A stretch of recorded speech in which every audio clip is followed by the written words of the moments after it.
te doy la bienvenida a un nuevo episodio de Principios Samurai. Hoy vamos a charlar sobre la importancia del entrenamiento. Para ello, tengo conmigo a Raquel Hernández.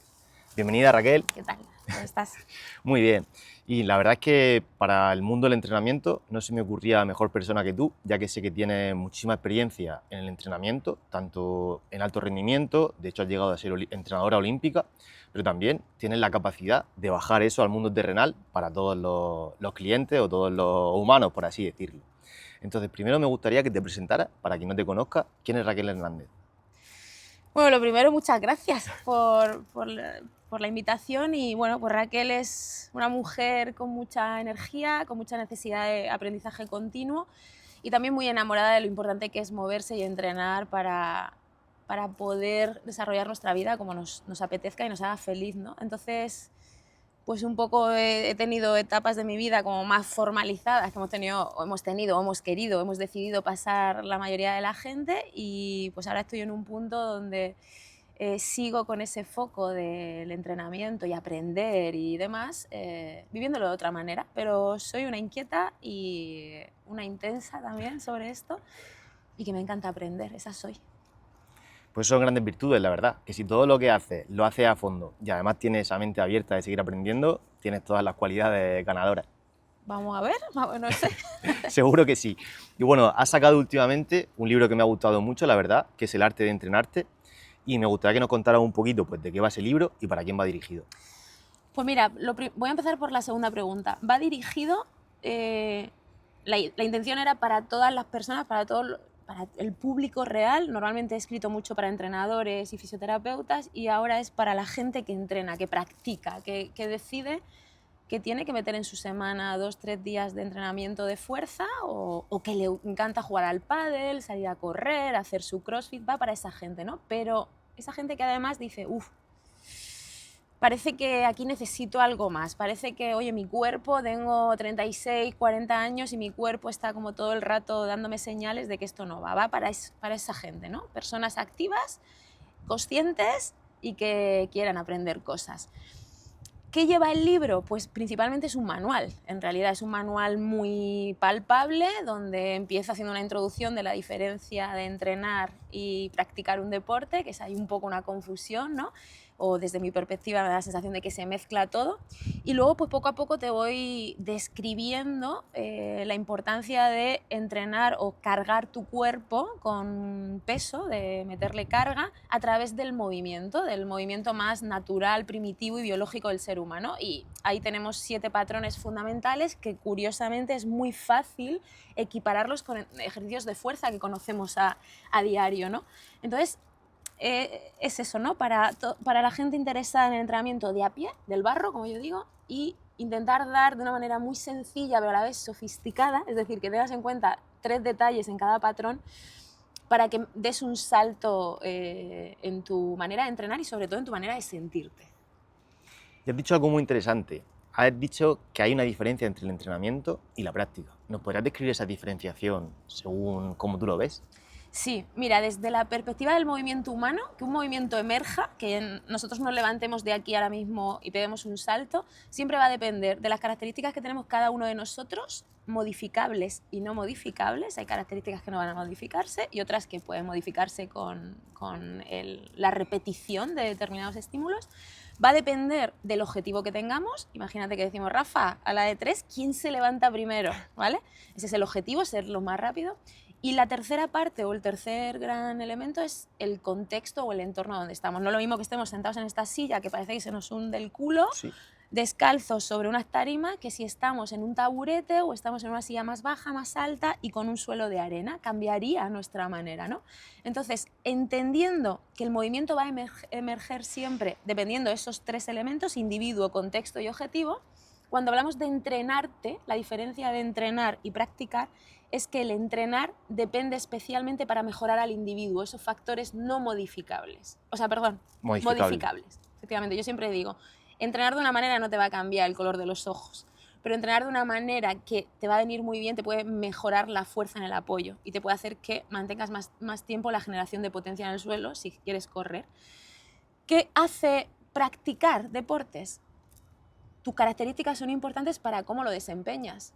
pero no van a tener un beneficio exacto porque el foco está en la práctica del deporte. Disfrutar, jugar, marcar gol, hacer el kilómetro por debajo de 3:25 o hacer el WOD Lo más rápido posible. 9.1 y meterme en el ranking que está puntuando. Entonces, principalmente el entrenamiento se basa y va en torno al individuo, por eso es ilimitado, podemos hacer tantísimas cosas, y la práctica siempre va a estar rodeada o en torno a o las reglas del deporte o el material que estás utilizando para jugar o ese tipo de cosas, ¿no?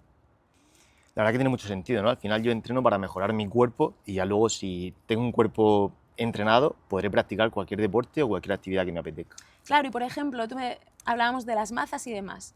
Las mazas, la movilidad del hombro, del raquis y la transmisión de fuerzas del pie hacia el core son muy importantes, ¿no? Sí. Para que al final controles un material pesado que coge una inercia brutal, ¿no?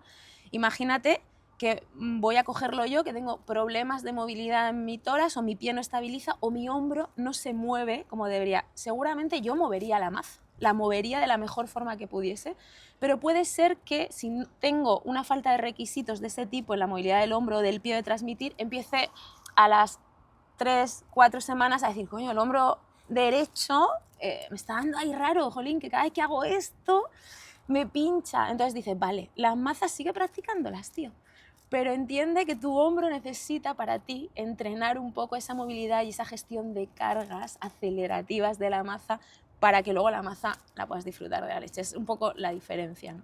Sí, al final es verdad que es algo obvio, ¿no? Igual que si vas a jugar al tenis o al pádel, pues al final te va a doler el hombro si no lo tienes entrenado como debe de ser. Y luego también hemos dicho que el movimiento depende del contexto, del individuo y del objetivo. Me gustaría también hablar sobre los objetivos. Veo que es un factor súper importante y que muchas veces la gente se olvida del objetivo, pero para todo en la vida, no solo para el entrenamiento. Total. ¿Tú no piensas que tener claro cuál es tu objetivo, tanto en el entrenamiento como en la vida, es indispensable? A ver, para mí no sé cómo decírtelo, es innegociable, es decir, y es una frase que también digo y creo que en el libro la pongo, o sea, yo hacer algo que no sé para qué, me voy al cine, tío, a mí me encanta el cine, o me voy a viajar, o sea, me viajo, es decir, que me va a ayudar a la mente, que me va a satisfacer principios de ocio y de curiosidad y de cultura. Entonces, creo que antes de decir voy a hacer algo, la primera pregunta es ¿qué quiero conseguir? Es decir, hoy estoy aquí, soy A y quiero conseguir algo para ser B, y entonces ahí elijo de qué manera, qué herramienta, cómo lo hago, entreno, practico. Para mí es clave, o sea, es decir, mi cabeza no tiene la capacidad de voy a hacer algo sin un para qué. Pero es mío, entonces sí que es verdad que entiendo que en general vivimos muy en el ritmo, en la rueda de la rata y la gente hacemos cosas, a veces me incluyo porque cuando no estoy consciente la hago, hacemos, de repente dices, espera, ¿esto para qué? Entonces creo que es importantísimo. Y luego, si nos vamos a la parte más biológica del movimiento, a la primitiva, piensa que el movimiento emerge para algo. El bebé empieza a moverse porque tiene curiosidad y escucha algo porque empieza a percibir de manera auditiva, se gira y va a redirigir su cuerpo para descubrir qué hay. Es decir, hay siempre una intención, una tarea, un objetivo, ¿no? Y eso es lo que emerge el movimiento. Entonces, esto que me acabas de preguntar lo podemos extrapolar a cosas más filosóficas, incluso a cosas muy terrenales como el entrenamiento. Cada tarea tiene que tener una intención y, de hecho, la intención va a guiar el movimiento. Pues centrando esa misma pregunta un poquito más en el entrenamiento, porque a mí sí que me pasa que a veces viene algún cliente y yo le pregunto, ¿para qué quieres entrenar? ¿No? ¿Para qué quieres? Porque cuando vienen con una lesión lo tienen súper claro. Pues me he lesionado el hombro, quiero volver a estar como estaba o incluso mejor. Genial, ya tienen un objetivo, sé que nos vamos a poder entender muy rápido. Pero muchas veces que la gente viene y dice, no, yo quiero entrenar, ¿para qué? Pero no tiene un para qué. Entonces, ¿cómo le ayudaría a esa gente a que entienda o que encuentre su objetivo? Dios, esa es una súper buena pregunta. Es que hay muchas veces que no sabemos. A ver, no sabemos verbalizar. Pero en realidad esa persona que llega y te dice, oye Rafa, que quiero entrenar, está yendo a ti o te está pidiendo ayuda porque hay algo que necesita, pero no sabe verbalizar el porqué. nosotros tenemos una manera, o cuando digo nosotros es en la escuela que trabajo y demás, y al final también la pongo en marcha, que es empezar a hablar de las necesidades o los gustos, qué es lo que más soñarías hacer, es decir, qué es, o una pregunta desde lo negativo, que al final el miedo o el dolor nos impacta desgraciadamente más que lo positivo, es ¿qué es eso que has dejado de hacer? ¿Qué es lo que estás...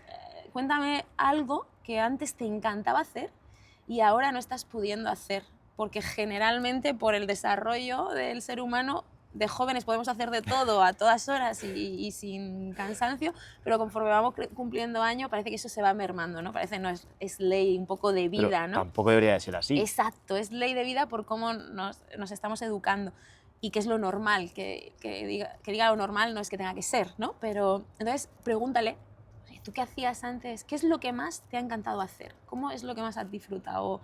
¿O qué es lo que ahora mismo echas de menos que te está...? Y entonces la gente no te va a hablar del hombro, te va a decir que ya no está jugando al squad con su suegro, con su hijo, con su mejor amigo, que luego se iban, se contaban un poco en el tercer tiempo y eso le hacía muy feliz y, tío, eso no pueden hacerlo, ¿no? Entonces tú ya tienes ahí claro que ese hombre necesita volver a golpear la bola de squat para sentirse feliz, o por lo menos tener la autopercepción de decir, chacho, esta semana llamo a mi amigo Luis, que hace un año que no lo llamo, porque me siento capaz de ir a jugar. Esa es un poco la experiencia que yo siempre hablo de cuando trabajamos con alguien. Tenemos que centrarnos en generar experiencias tan potentes para ello. Experiencias, no te estoy hablando de efectos agudos, en el momento, en in situ, cómo me siento de competente cuando me estás planteando la tarea, cómo me estoy esforzando, cómo me estás retando, ese equilibrio entre me reta, pero a la vez me siento competente y estoy haciendo cosas que no había hecho nunca, pero a la vez me está retando, y entonces dices, hostia, salgo de aquí, está contigo una hora, o una hora y cuarto, 45 minutos, y digo, ¡buah! Que entonces está deseando venir. Y esa suma, pum, pum, pum, de no me sentía capaz de hacer esto, ahora me siento todos los días, hace que tu cliente o tu persona a la que ayuda diga, chacho, voy a llamar a Luis porque ya estoy para meterle raquetazos al squat. Pues la verdad es que me ha gustado mucho cómo lo enfocas y cómo le cambias esa mentalidad de no saber el para qué a tenerlo súper claro. Y luego, centrándonos un poquito más en el arte de entrenarte, hemos dicho también que el ser humano siempre tiene esos patrones fundamentales de movimiento, ¿verdad? Y que tú consideras que se debería de entrenar en función a esos patrones. Cuéntanos un poquito más cuáles son esos patrones y por qué deberíamos de entrenar de esa manera. Pues mira, los que son cuando estudiamos el desarrollo motor del niño de 6 meses a 2 años, aparecen una serie de movimientos intrínsecos, innatos, que si el niño tiene capacidad de moverse de manera deliberada, con seguridad, o sea, es decir, tú tiras a un niño de 6 meses o a una niña al suelo, no es que le tires, sino le dejas ahí y le dejas que se mueva, pues empieza a aparecer todo el tema del gateo, bueno, hay un patrón que la mayoría de la gente no lo considera patrón, y cuando hablamos de patrón hablamos de inconsciente, es decir, está fijado en el córtex, está elevado, tú no eres capaz de estar pensando, que es muy potente, que es la postura en dinámico. O sea, yo no sé si tú te acuerdas, pero cuando nuestros abuelos nos decían, Rafa, ponte recto, no sé qué, tú decías, vale, y te ponías 3 segundos, 3, 2, 1, porque estabas pensando, me voy a poner recto, pero rápidamente te pones a hacer lo que haces y tu patrón de la postura no está, estés donde estés, haciendo lo que hagas, ¿no? Entonces, ese es uno de los principales patrones que los niños, como tienen un desarrollo cráneo-caudal, tienen la cabeza, que es lo más grande respecto al cuerpo cuando nacen, tienen que tener un control cervical, de la línea escapular y demás, empiezan a tener de manera innata, gracias a que tenemos 9,8 por nuestro peso corporal de gravedad que todo el rato nos invita a caer, ¿no? Entonces, cuando nosotros empezamos de bebé a movernos para enlazarte con los patrones, esa postura se va desarrollando a la vez que el niño se mueve, porque ejerce, estimula musculatura, desarrolla cognición, desarrolla estímulos. Entonces, la postura es uno de los patrones que sí o sí es inconsciente y debería de trabajarse de manera inconsciente. Yo no soy nada partidaria de mandar tareas y decir ponte recto en una tarea que tienes que estar levantando 24 kilos en cada lado con 2 kettlebells. Es decir, la carga y la tarea te tiene que implicar que o te pones recto o no subes la carga. Es decir, tiene que estar implícito, ¿no? Entonces, de hecho, una de las de los motivos por los que hay el paseo del granjero, de los que está el front squat, la sentadilla delantera por delante del back squat, es por el desarrollo de la postura, el vector vertical con respecto a la gravedad, ¿vale? Entonces ese sería el primer patrón. El segundo patrón que tenemos es la rotación, que también la sacan a la vez, el rolido, ellos, el rolling pattern del bebé, y al final es que nosotros somos continuamente como una lagartija, la rotación, el plano transversal en el ser humano transmite fuerzas, es decir, desde el pie cuando corremos o hace la espiral, rodilla que va haciendo su valgo varo, cadera, rotación interna, rotación externa, pelvis, todo es rotar, ¿no? Entonces el rolido, la rotación tiene que estar dentro como patrón y aprovechamos y metemos todo el tema desde el press pull-off, anti-rotar, contra-rotar, no sé qué, todo eso que explico lo aterrizo a lo que la gente conoce de ahí.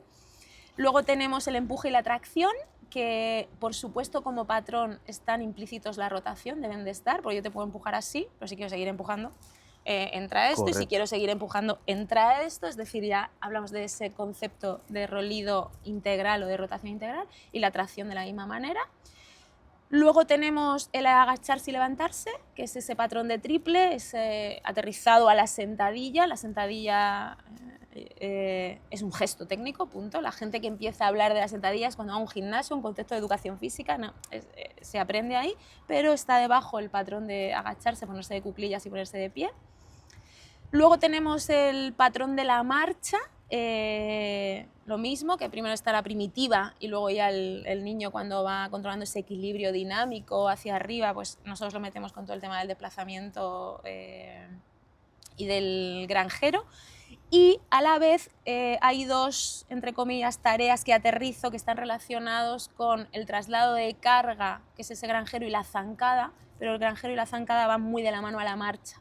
Al final, cuando vamos en marcha, la vida es totalmente asimétrica, entonces tenemos siempre una cadera en flexo, otra en extensión, un apoyo, un raquis que rota hacia un lado para transmitir fuerza de los pies hacia arriba, entonces aparece también esa zancada. Y luego metemos, que no es un patrón, el ejercicio del peso muerto, y yo hablo de, entre comillas, entre comillas, la bisagra, que al final es una adaptación del agacharse, de coger algo del suelo, cuando es económico, si yo tengo que coger un papel, es mucho más económico para mi cuerpo hacer una flexión de cadera y lumbar y meterme ahí que bajarme a triple, que dices, chacho, ¿sabes? Es como... Entonces, bueno, aparece ahí, pero en realidad el bebé no lo saca.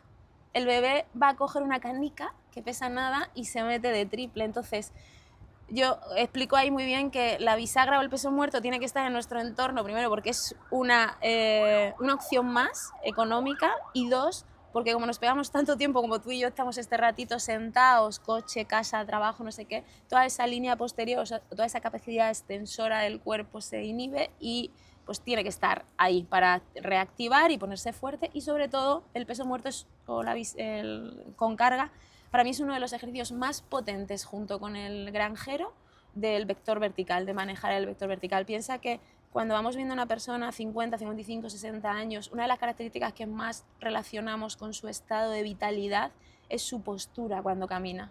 Entonces toda la gente que a partir de esa edad empezamos a verlos así caminando, ya inconscientemente nuestra mente dice, hostia, están perdiendo la batalla con la gravedad. Esa postura en dinámico caminando es clave, ¿no? Entonces para mí, si tuviese que decir, quédate con dos, yo diría, haz peso muerto y haz granjero, porque la gravedad nos invita continuamente a lo contrario, ¿no? Entonces, bueno, pues ahí tienes los 7 patrones por qué y cómo los aterrizamos a tareas que controlamos.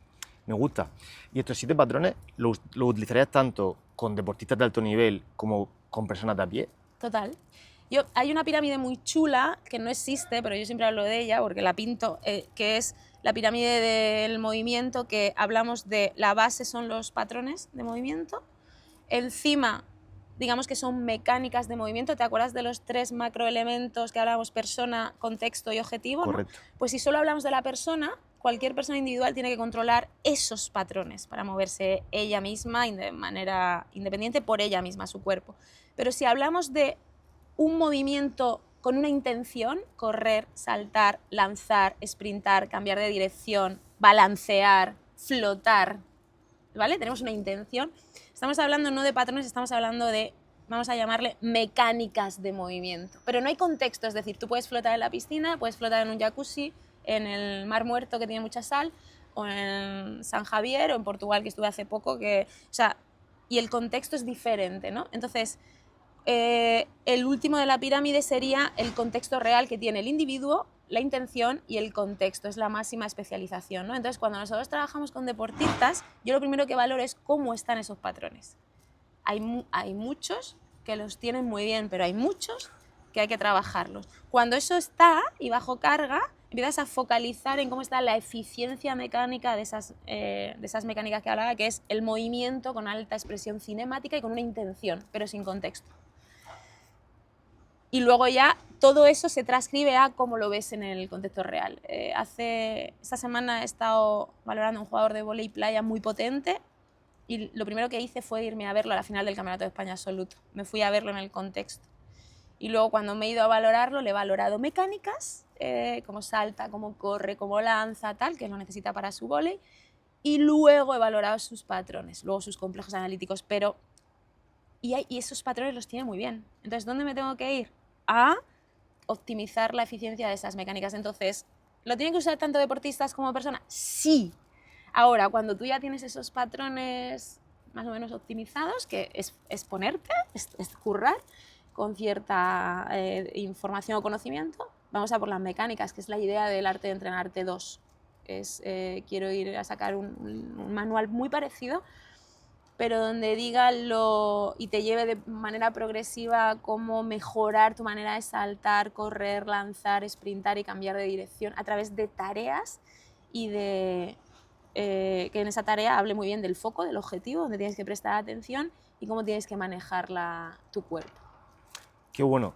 Y por aterrizarlo un poquito más, me refiero, ya hemos dicho que sí, que tanto para deportistas como para sedentarios debería ser obligatorio. Pero, por ejemplo, si nos centráramos solamente en un patrón, ¿cómo lo diferenciarías para un deportista de alto rendimiento como puede ser Nico Medina o Ilia Topuria a alguien como pueda ser una persona de calle? ¿Cómo ese mismo patrón le pondrías diferentes niveles de dificultad? Vale, entiendo que, a ver, el patrón es el patrón, es decir, los patrones no cambian, son Sí. los que hemos hablado, los 7 patrones. ¿Qué diferencia hay si trabajamos con mi padre, que viene a entrenar, y si trabajamos con Nico o con Ilia? La diferencia es el tiempo de exposición a la carga, el tiempo de complejidad mecánica dentro de la variabilidad del patrón y, por supuesto, digamos, la frecuencia de práctica, que incluso ahí a veces te diría, porque yo soy de las que 2-3 días a la semana de trabajo de fuerza es hipersuficiente y practica todo lo que quieras el resto de los días. Es decir, practica todos los días, entrena 2-3 días a la semana. Para mí es...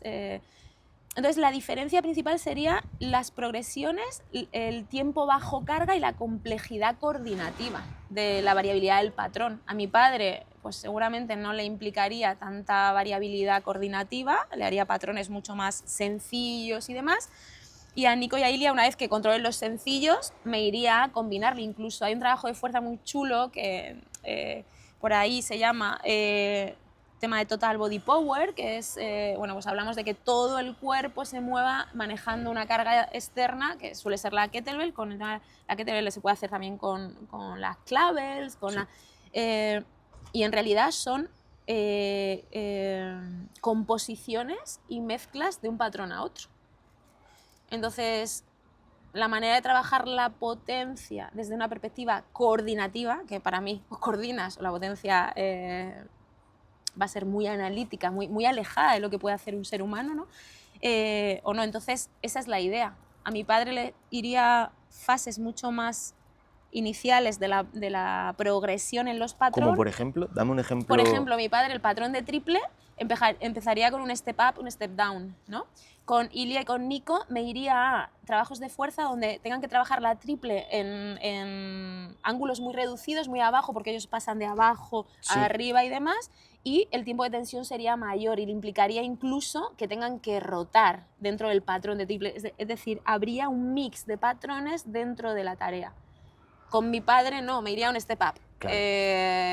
A un apoyo, que baje, que suba, empujando desde el pie, punto. A ellos es, no, estás ahí abajo en base asimétrica y lo que vas a hacer es que vas a rotar y a la vez que rotas la kettlebell sube. Rotas, balanceas la kettlebell, ¡bam! Y están ahí, tiempo de tensión, haciéndose fuertes en una base asimétrica